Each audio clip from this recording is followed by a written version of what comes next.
Hello everyone, welcome back to our YouTube channel. तो आज हम बात करने वाले हैं एक वैकेंसी की। ठीक है, तो वैकेंसी आई है पेटेंट ऑफिसर एग्जामिनेशन की, और यहाँ पर आप देख सकते हो कि यहाँ पर है office of the controller general of patents designs and trademarks. यहाँ से आपकी वैकेंसी आई है। ठीक है, तो आगे हम इसको देखते हैं कि इन्होंने आगे इसका पूरा प्रोसीजर, इसकी नोटिफिकेशन डेट, लास्ट डेट इसकी क्या होगी और क्या क्या सिलेबस रहेगा, ये इस पूरी वीडियो में हम वही डिस्कस करेंगे। सबसे पहले हम रिक्रूटमेंट नोटिफिकेशन की बात करते हैं। तो ये पोस्ट है आपकी examiner of patents and designs के लिए, यानी ग्रुप ए गैजेटेड ऑफिसर्स के लिए। ठीक है, ये कंडक्टेड है क्वालिटी काउंसिल ऑफ इंडिया। ठीक है, तो हम सबसे पहले यहाँ पे पूरा टेबल ऑफ कंटेंट दे रखा है, तो हम सबसे पहले चलते हैं इसके फर्स्ट पार्ट की ओर, विच इज़।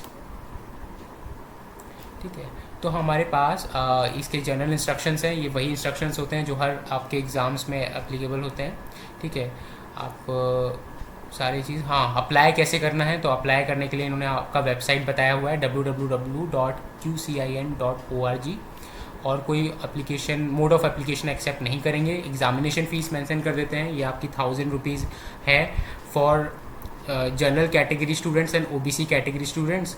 और जो आपके SC ST कैटेगरी स्टूडेंट्स हैं या PWD हैं, differently abled PH category and women's की बात करें, उन एप्लीकेंट्स की बात करें, तो उनकी फ़ीस 500 रुपये है। ठीक है, अब कुछ रिलैक्सेशन और कंसेशन भी दिया हुआ है यहाँ पर, तो आप हम इस वीडियो के साथ PDF अटैच करेंगे, तो आप उसमें देख सकते हैं। अब वैकेंसी सबसे जानना है कि आप, अगर ये वैकेंसी है और ये गवर्नमेंट जॉब है, तो इसमें आपका पे स्केल क्या रहेगा, कितना आपका सैलरी रहेगा, तो उस पर करते हैं। तो ये आपको रिक्रूट करता है examiner of patents and design के लिए। और इनका जो पे स्केल है ग्रुप ए गैजेटेड यानी नॉन मिनिस्ट्रियल के लिए इन लेवल 10 होता है। आपका पे मैट्रिक्स है 56,100 टू 1,77,500, इतना आपका रहता है। प्लस अलाउंसेस जो भी होते हैं गवर्नमेंट ऑफिसर्स को मिलते हैं, वो आपके अलाउंसेस रहते हैं इसमें।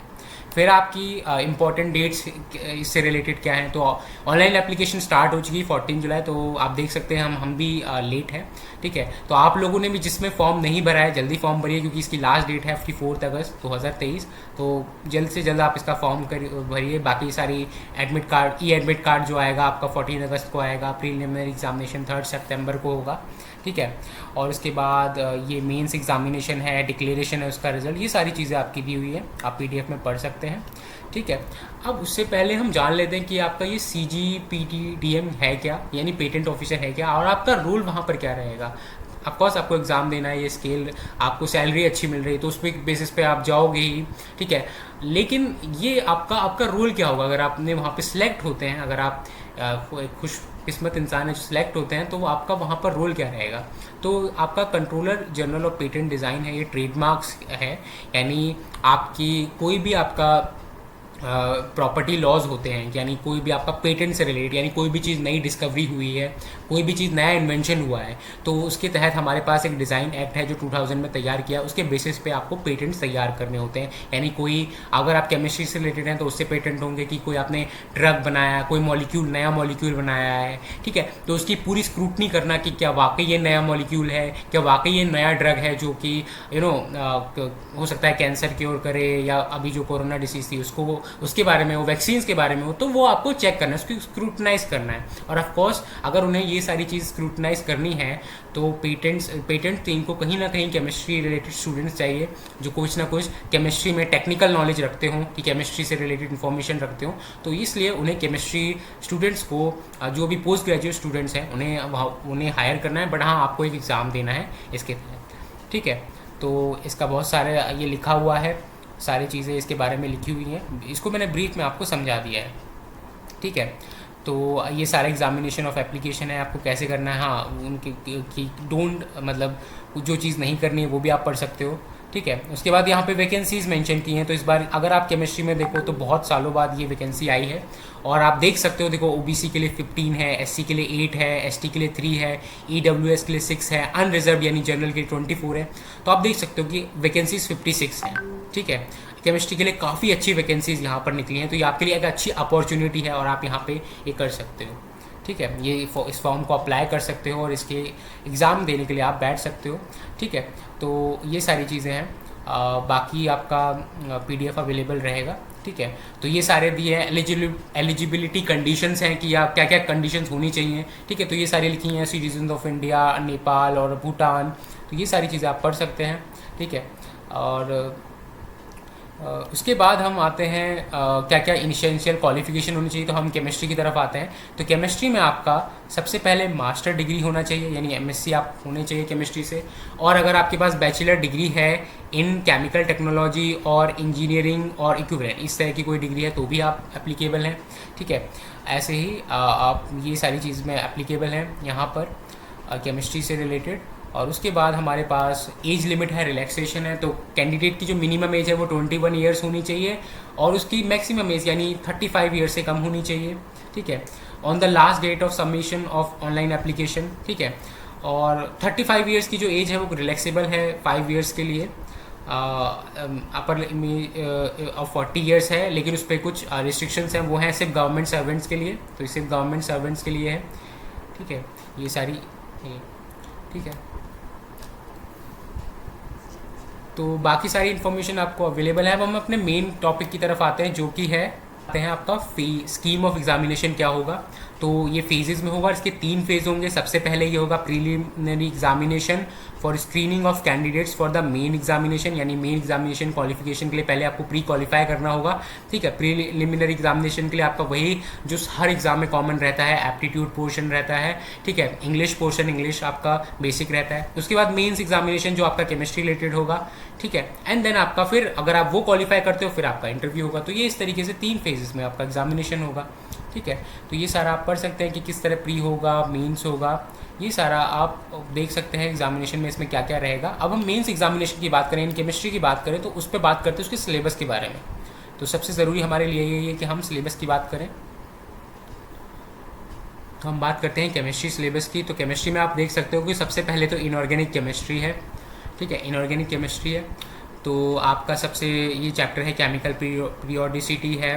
ठीक है, जो भी आपका ऑर्गेनिक केमिस्ट्री का पार्ट रहता है, acids and base, hearts of, ये कॉन्सेप्ट्स हैं, मेन ग्रुप एलिमेंट्स हैं, आपके पास चैप्टर हैं, उससे रिलेटेड जो टॉपिक्स होते हैं वो रहते हैं आपके। ठीक है, और आपका पहला फिर आपका यही आपका ट्रांजिशन एलिमेंट यानी कोऑर्डिनेशन आपका रहेगा। फिर आपका इनर ट्रांजिशन एलिमेंट यानी एफ ब्लॉक रहेगा। फिर ऑर्गेनोमेटेलिक कंपाउंड्स, ठीक है, उनसे related KGs and metal clusters, analytical chemistry का थोड़ा बहुत पोर्शन रहेगा। फिर बायो इनऑर्गेनिक केमिस्ट्री रहेगी। ठीक है, और फिर आपका कैरेक्टराइजेशन ऑफ इनऑर्गेनिक कंपाउंड यानी स्पेक्ट्रोस्कोपी, इनऑर्गेनिक स्पेक्ट्रोस्कोपी रहेगी, और थोड़ा बहुत न्यूक्लियर केमिस्ट्री आपका रहेगा। फिर आपका फिजिकल में आ जाते हैं। तो फिजिकल में सबसे ज़रूरी चीज़ हमारे लिए है क्वांटम मैकेनिक्स। तो क्वांटम मैकेनिक्स है, उसके जो भी पॉस्टुलेट्स हैं, ऑपरेटर्स हैं। फिर आपका अप्रॉक्सीमेट मैथड्स है क्वांटम मैकेनिक्स के, यानी variational principle, perturbation theory of two second order in energy applications. फिर आपका atomic structures and spectroscopy, term symbols हैं, मैनी इलेक्ट्रॉन सिस्टम्स हैं। ठीक है, केमिकल बॉन्डिंग इन डायटॉमिक्स है, ये सारी चीज़ें आपकी रहेंगी। ठीक है, ऐसे ही फिर आपका ग्रुप थ्योरी रहेगा। आपने मास्टर्स किया है तो आप ग्रुप थ्योरी पढ़ के आए हैं। ठीक है, मॉलिकुलर स्पेक्ट्रोस्कोपी ऑफ कोर्स रहेगा। थर्मोडाइनमिक्स बहुत ज़्यादा इंपॉर्टेंट है, आप देख सकते हैं काफ़ी सिलेबस है। अब इसके थर्मोडायनेमिक्स के सिलेबस में आपको ली चैटरियल प्रिंसिपल भी मेंशन किया। इसका मतलब आपका केमिकल इक्विलिब्रियम भी आएगा। ऐसा नहीं कि केमिकल इक्विलिब्रियम नहीं दिया तो नहीं आएगा, वो भी आएगा। ठीक है, उसके बाद आपको यहाँ पे फेज ट्रांजिशन दिया है, फेज इक्विलिब्रिया यानी फेज इक्विलिब्रियम भी होगा, फेज रूल भी होगा। ठीक है, उसके बाद आपको मेंशन किया thermodynamics of ideal and non ideal gases, यानी आपका गैसेस स्टेट भी रहेगा। ठीक है, तो यहाँ पे मेंशन नहीं किए हैं, बट यहाँ आपके टॉपिक्स, बाकी टॉपिक्स भी रहेंगे, जैसे chemical equilibrium, phase equilibrium, gases states रहेगा, ये सारी चीज़ें रहेंगी। फिर स्टैटिस्टिकल थर्मोडायनेमिक्स रहेगा, इलेक्ट्रोकेमिस्ट्री रहेगा, केमिकल काइनेटिक्स है, and then colloids and surfaces है, सॉलिड स्टेट है, तो ये सारे रहेंगे। फिर आपका पॉलीमर केमिस्ट्री है, और फिजिकल केमिस्ट्री में डेटा एनालिसिस है, यानी डेटा एनालिसिस जो आप आई थिंक अपनी एलिमेंट्री मैथमेटिक्स से मीन, स्टैंडर्ड डेविएशन, ये सारी चीज़ें आप पढ़ते आओ, वही आपका आएगा। फिर आपका ऑर्गेनिक केमिस्ट्री में आ जाते हैं। ठीक है, तो सबसे पहले start with organic chemistry, IUPAC nomenclature होता है ऑर्गेनिक मॉलिक्यूल्स का, including regio and stereo isomers है। फिर स्टीरियो केमिस्ट्री बहुत इंपॉर्टेंट है आपकी। फिर एरोमेटिसिटी है आपकी, बहुत इंपॉर्टेंट है। ऑर्गेनिक रिएक्टिव इंटरमीडिएट्स है, organic reaction mechanism involving addition, elimination and substitution है। ठीक है, common named reactions and rearrangements है। फिर आपका ऑर्गेनिक ट्रांसफॉर्मेशन एंड रिएजेंट्स है, तो उसमें फंक्शनल ग्रुप इंटरकन्वर्जेंस वगैरह सारे रहेंगे। Concept in organic synthesis, retrosynthesis, masters में ऑफकोर्स ये टॉपिक हो जाता है, डिस्कनेक्शन, सिंथॉन्स, ये सारी चीज़ें आपकी रहेंगी। फिर एसिमेट्रिक सिंथेसिस है, of course its application of stereochemistry, ठीक है, और बहुत इंपॉर्टेंट है ड्रग्स के केस में, ये सारे पेरीसाइक्लिक रिएक्शंस बहुत इंपॉर्टेंट है। तो ये सारे आपके टॉपिक्स रहेंगे। Heterocyclic, chemistry of natural products और structure determination of organic compounds. अब कुछ इंटरडिसिप्लिनरी टॉपिक्स भी रहेंगे, ठीक है, तो वो सारे यहाँ पे टॉपिक्स हैं आपके मेंशन कर रखे हैं। तो chemistry in nano science and technology, ये वही आपका सिलेबस हो सकता है जो आपका CSIR नेट का सिलेबस है। आप उसी सिलेबस से अगर उसकी तैयारी कर रहे हैं तो आप कहीं ना कहीं, हाँ, उसमें आपके एप्लीकेशन बेस्ड क्वेश्चन ज़्यादा रहते हैं, ऑप्शंस रिलेटेड क्वेश्चन रहते हैं। इसमें आपको थियोरेटिकल क्वेश्चन आते हैं और टू द पॉइंट क्वेश्चन होते हैं। हमने जितने भी पेपर्स देखे हैं वो आपके कहीं ना कहीं टू द पॉइंट आपके क्वेश्चन होते हैं, ठीक है, और आपको करने होते हैं। अगर आप फेमिलियर हैं बोर्ड सिलेबस से, बोर्ड क्वेश्चन पेपर से, तो आप वो कर सकते हैं।